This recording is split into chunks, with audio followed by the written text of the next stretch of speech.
વ્યાજદરનું કોઈ બી જગ્યાએ કન્ફર્મેશન ના રહે સાહેબ હા કે વધારે તમારે પછી વ્યાજદર તમે જોવા જાઓ અત્યારે ઓછા વ્યાજે છે પછી તમારે 1-2% 1.5% વધી ગયું કાં તો શું ઓફર ના રહી એટલા માટે જ કોલ કરતા છે અને પાછું મંથ એન્ડિંગ ચાલુ છે ને એટલા માટે સાહેબ બરાબર. હા હા કેટલી લોન આપે છે મને? 5 લાખ સુધીની મળે સાહેબ. એટલે કોઈ શેના ઉપર મળે છે એ? પ્રી અપ્રૂવ લોન છે. તમે એકાઉન્ટ સારી રીતે મેન્ટેન રાખેલું છે ને એક્સિસ બેંકમાં? હા હા હા તો આપણે સેલરાઈડ પર્સન હોય ને એમને આપણે 5 લાખ સુધીની પર્સનલ લોન ઓફર કરી રહ્યા હતા. પણ એ પર્સનલ લોન શેના ઉપર આપો એમ તમે? મારા વ્યક્તિ ઉપર આપો છો કે કાંઈ મારા ડોક્યુમેન્ટ જોઈએ એમ? નહીં પ્રી અપ્રૂવ છે વગર ડોક્યુમેન્ટ આપણે પ્રી અપ્રૂવ લોન આવે ને સાહેબ એ પ્રમાણે પછી એ હું ન ભરું તો શું કાર્યવાહી થાય મારી ઉપર? એટલે સાહેબ આમાં જો આપણે તમારી રિક્વાયરમેન્ટ તો લઈ શકો આપણે કઈ જબરજસ્તી કેવી રીતે તો આપતા નથી સાહેબ. એટલે આપણે તો તમને શું જાણકારી ને બધું આપી રહ્યા કે રિક્વાયરમેન્ટ તો તમે લઈ શકો છો. પછી તમારે શું છે કે અત્યારે વ્યાજદર તમને બીજા કરતા ઓછા વ્યાજદરે મળતી હોય તમે લઈ શકો ને સાહેબ એમ. એટલે એમની વ્યાજદર શું હોય એનું વાર્ષિક? 2 મિનિટ સાહેબ ચેક કરી લો. જો તમારું વ્યાજ જો 14.99 કપાતમાં છે ફ્લેટમાં 8.30% પડે. લાખ રૂપિયા લો ને વર્ષ માટે. પણ એમ નથી, હું તમને એમ નથી કહેતો હાલો મેં 5 લાખ રૂપિયાની લોન તમને તમારો ફોન આવ્યો છે મેં લઈ લીધી હાલો 5 લાખ રૂપિયા અને પછી મેં મારી રીતે ક્યાં ઇન્વેસ્ટમેન્ટ કરી લીધું કે શેર બજારમાં મને ખબર નથી પડતી ને મેં શેર લઈ લીધા પછી એમાં હું તૂટી ગયો બરાબર. તો પછી એ બેંક મને મારી પાસે હું એમ કહું 2-3 મહિના પૈસા નથી તો બેંક મને રાહત આપે કે એને પેનલ્ટી ચડાવે હપ્તામાં કે એમ હું કહું છું? એટલે એમાં તો સાહેબ શું છે જો તમારા દર મહિને હપ્તો તો આવે રેગ્યુલર તો મેન્ટેન કરી શકો ને અને તમારાથી મીન્સ લિમિટ આવી હોય બરાબર.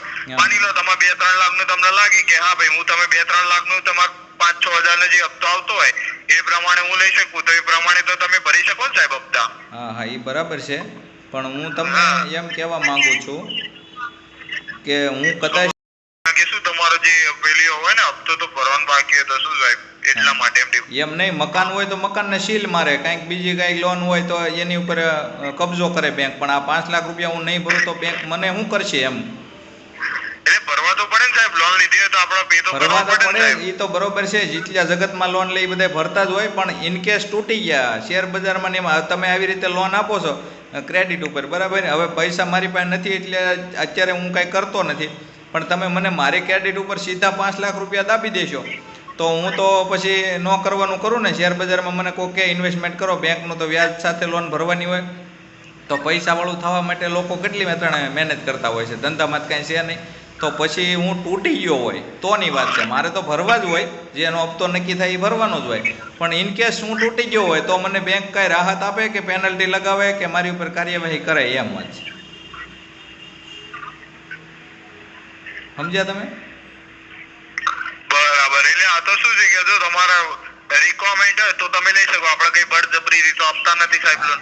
એ બરોબર છે પણ 100 માંથી કેસ એવો એકાદો કેસ બને તો પછી આત્મહત્યા કરવી પડે કે બેંકને આપણે વિનંતી કરીએ કે ભાઈ અત્યારે મારી પોઝિશન નથી હું તમને આપી દઈશ તમારા પૈસા હોનાની ભીતમાં ખોટા નહીં કરું કે તો એ રીતે રાહત આપે કે પછી આપણે ભાગી જવું પડે કે શું કરવું પડે એમ એનું મિનિંગ એમ મને સમજાવો. એવું તો કઈ આપણો કોઈ કન્ડિશન નથી. જ્યારે ટર્મ્સ એન્ડ કન્ડિશન આવે ત્યારે બી તમે વાંચી શકો છો એમાં જે તમારા ચાર્જીસ ને બધું લાગતું હોય છે એમ સાહેબ એ પ્રમાણે. એમ એટલે મારે કહેવાનું શું છે કે મારે તો આવા દિવસમાં 5-6 ફોન આવે ક્યારેક 2 ફોન આવે રવિવારે ફોન આવતા હોય છે. બેંક નકર રવિવારે બંધ હોય તો પર્સનલ લોન બાબતના ફોન તો રવિવારે આવે બરાબર અને મને કહે કે કાલે પરમ દિવસે આવે એમ ને. એટલે તમારી જ બેંકમાં આવે એવું ન હોય. બીજી ઘણી બધી બેંકો મારે ખાતા નથી ને એવી બેંકોને ફોન આવે મારે સીધા કે ભાઈ મારે અમુક બેંકની અંદર ખાતા જ નથી તો એ લોકો ક્યાંથી મારા ડેટા લઈ લેતા છે અને સીધો મને ફોન કરીને કે ભાઈ તમને 5 લાખ રૂપિયાની લોન અમે આપવા માટે તૈયાર છીએ બરાબર એમ. બરાબર. તમે તો મારા એ બેંકમાં ખાતું છે એટલે તમે એમાંથી ફોન કર્યો છે કાંઈ વાંધો નથી પણ જે બેંકમાં મારે ખાતું નથી હું કોઈ દેનું પગથિયું નથી સીડ્યો ને એવી બેંકો વળે છે ઓફરો કરે છે મને કે તમે લોન લઈ જાઓ તમને 5 લાખ રૂપિયાની કોઈ ડોક્યુમેન્ટ વગર તમારી ક્રેડિટ ઉપર લોન આપી. હવે તમે તો કીધું કે મને કે અમારી બેંકની અંદર તમારું ખાતું મેન્ટેન રાખો છો એટલે તમે ઓફર કરી બરાબર પણ જે બેંકમાં આપણે વ્યાજ નથી કોઈ દી અને એમાં આપણું ખાતું નથી એવી બેંકો ઓફર કરે છે પછી ફ્રોડ થઈ જાય તો એ બેંકો આપણે માથે પછી કાર્યવાહી તો કરતી જ હોય પછી ક્યાં જવું એમ થાય. માણસને બચવા માટે કોઈ રસ્તો જ નથી. તમે એક નોકરિયાત છો, તમારી જવાબદારી પ્રમાણે તમે મને ફોન કર્યો છે, તમારો ખૂબ ખૂબ આભાર. પણ મારું કહેવાનું એવું છે કે લોકોને જેને અમુકને નથી ખ્યાલ આવતો એ તો સીધા જ ફસાઈ જવાના છે આમાં, કે ભાઈ કાંઈ કારણ વગરને આપણે કાંઈ ડોક્યુમેન્ટ નથી, મકાન નથી, કાંઈ સાયકલે મૂકવાની આમાં, અને સીધું જ આપણને 5 લાખ રૂપિયા લોન આપતા હોય તો લઈ પછી ફ્રોડ થઈ જાય. બેંકો પછી વસૂલી કોની પાસે કરે એમ સમજ્યા? અથવા તો મેં 5 લાખ રૂપિયા લઈ લીધા ને મારું મૃત્યુ છું તો એ પૈસા મારા પરિવારને ભરવા પડે કે એ માફ થઈ જાય? એટલે ઇન્સ્યોરન્સ તો લીધો હોય બરાબર, તમે ઇન્સ્યોરન્સ માં લીધો હોય એટલે આમાં તો આવતું જ હોય છે ને, તમે ઇન્સ્યોરન્સ કરાવો ત્યારે તમને કવર ને બધું મળતું હોય છે, ડેથ બેનિફિટ ને બધું એમ. લોન પ્રોટેક્શન કવર મળતું હોય છે 10 લાખ નું, 50 લાખ સુધીનું ડેથ સર્ટિફિકેટ મળતું હોય છે, જે એક્સિડન્ટ ડેથ કવર. એટલે તમારે ફેમિલી ને એ બધું જે આના સિવાય બીજી લોન ચાલતી હોય તો એ પ્રમાણે શું છે કે એટલું ઇન્સ્યોરન્સ કંપની ભરી દેતી હોય છે. પછી ભાઈ તમે હોસ્પિટલાઇઝેશન ખર્ચો બી તમને 1 લાખ સુધી વધારેમાં વધારે મળતો હોય છે. પછી ક્રોમા બેનિફિટ બી તમને મળતો હોય છે 10 લાખ સુધી. ઘણા બધા તમને એમાં ઇન્સ્યોરન્સમાં બેનિફિટ મળતા હોય છે એમ સાહેબ. બરાબર છે. પણ મારે તો છે ને સાહેબ, તમે ફોન કર્યો, તમે અધિકારી છો, બેંકની અંદર કામ કરતા હોય, જવાબદાર વ્યક્તિ હોય, વાંધો નહીં. પણ મને આવા બહુ બધા ફોન આવે છે ને, હું સમજુ છું, એટલે કે લોન નથી લેતો, મને ખબર છે કે આનું બધી પેનલ્ટી ને કઈ રીતના હપ્તા વસૂલ થાય પછી. એટલે બેંકની જેટલી લોન લ્યો એ પ્રમાણે વ્યાજ સાથે ડબલ જ. મકાન લ્યો તમે, હોમ લોન કરાવો તો એક મકાન 30 લાખનું લીધું હોય તો 2 મકાન લીધા, એ રીતે સમજીને 60 લાખ રૂપિયા ભરવાના થાય તમારે. બરાબર છે? એટલે હું પર્સનલ લોનમાં આમ તો વ્યાજ થોડુંક વધારે હોય એના કારણે મારે જરૂર નથી, એટલે કાંઈ લેતો નથી.